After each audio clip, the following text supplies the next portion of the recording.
কোনো সিচুয়েশনে আপনি মাগুরা শ্মশান হয়ে যাক, তবুও আমি সাকিব আল হাসান চুপ থাকবো।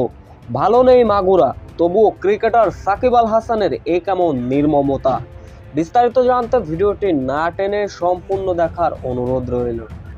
আজ মাগুরায় ছাত্ররা চেয়েছিলেন সুষ্ঠুভাবে আন্দোলন করতে, সবই ঠিকঠাক চলছিল, কিন্তু এক পর্যায়ে ছাত্র এবং পুলিশের মধ্যে চলে আক্রমণ আর পাল্টা আক্রমণ। তবে এক পর্যায়ে পুলিশের ওই জিনিসটাই, অর্থাৎ দর্শক আপনি এটা বুঝে নেবেন, শহীদ হয়েছেন 3 থেকে 4 ছাত্র ভাই, আহত হয়েছেন শতাধিকের উপরে।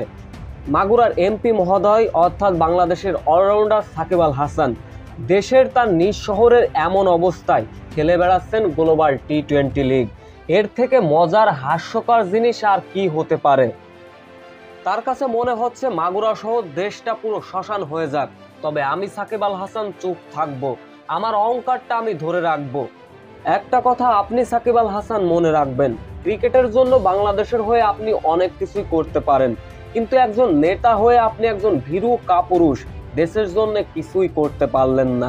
এর থেকে লজ্জাজনক দুঃখজনক আর কি হতে পারে মাগুরাবাসীর জন্য।